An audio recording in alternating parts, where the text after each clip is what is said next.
Okay folks, this will be an interesting one. Let's see if this one comes up a treat. So let's see how we're going to set this up.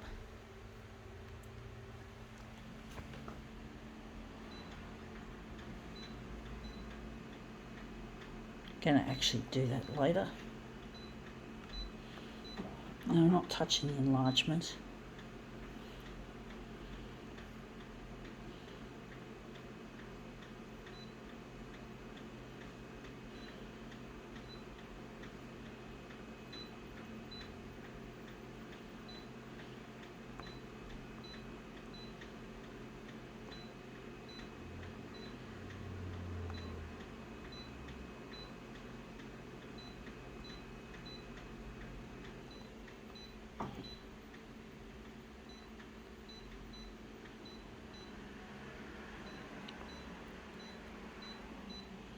Okay, let's see. I do wonder if I accidentally bumped the wrong button. Just check this settings. Yeah, they're all right. I thought I accidentally hit the cancel button perhaps. Enough of that. This is what we're photocopying, something out of the Who, What, Where magazine, as I call it. And we're interested in this advert, this self-advert for the magazine itself. So it's the centre page, it's the centre fold of this magazine, so I'm going to try and bend it over backwards and put the staples at the centre there, because I don't want the other page, and it's just nice and convenient that we have the centrefold of this page, this magazine.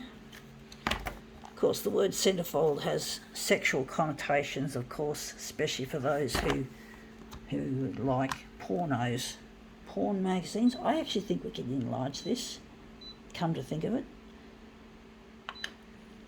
But yeah, a lot of people love the old centrefold models. And that becomes like a big deal, has been a big deal with those magazines. Like,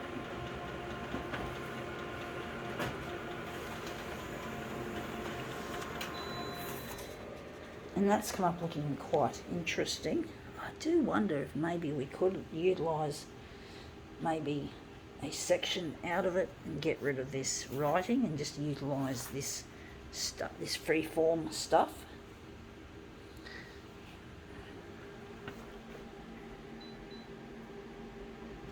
So I'm just going to put this away. I don't like the gossip. It's like a gossip magazine, but I just call it Who, What, Where. But basically I find these magazines really dull and boring, to be honest, folks. I really struggle to understand how people can read this shit and find it really exciting and really stimulating. I find it quite dull and shitty. It's like watching the television. It's like the crap they put on television. It's all about celebrities. It's all about successful people and rich people and shit like that, and really does get to me, folks. I do get very bugged easily by shit like that, but I'm trying myself to get on the 6 o'clock news. I'm trying to get in touch with my partner Luigi as well, but I'm also trying to, I got this wrong. X was meant to be, okay, it was meant to be this, and the Y was meant to be 200. But basically, I'm trying to get on the 6 o'clock news. Currently, I'm finding Channel 9 has the best coverage, and I'm trying to get onto that channel now. I have tried other channels as well, but they haven't come up with any results. So I'm trying desperately to get Channel 9 interested. You know, the other channel's loss is Channel 9's gain, you could say. And there's a bit of writing there. Maybe that's all right. There's a bit of writing there. I don't like the red. The red looks a bit pink. It looks a bit wishy-washy.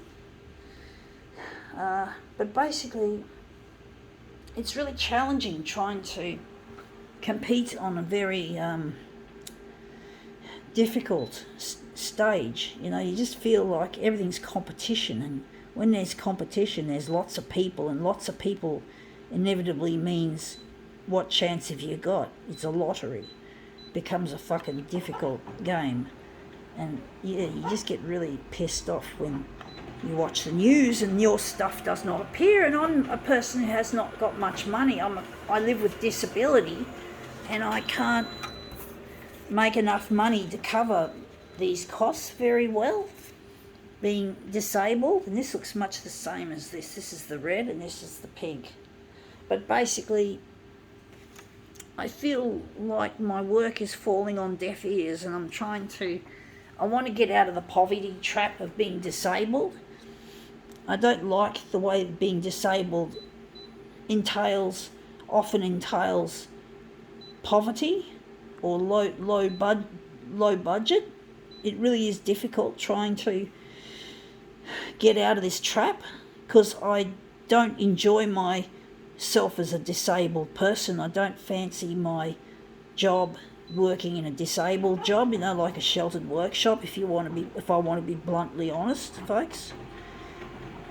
Or it's called an ADE, an Australian Disability Enterprise, but in the old days they would have been called sheltered workshops. So it's not glamorous, it's not fun, it's downright boring, doing packaging and menial tasks, and it's really no fun. And you don't get much money, especially with my kind of slowness and mistake-prone aesthetic that I have.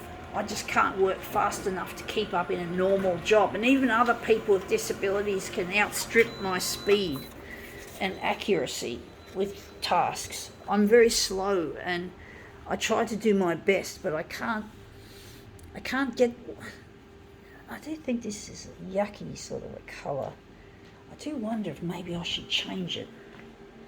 But basically, I don't feel satisfied money-wise and job-wise. I don't feel a sense of satisfaction with my...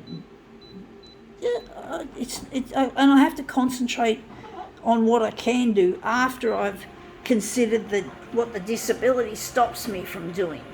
And I really want to focus on what I can do, folks. And I also don't want to be a taxpayer burden being on Centrelink. I don't want to be a Centrelink taxpayer burden. I don't know which one I like. This looks nicer there, and that looks a bit yuck.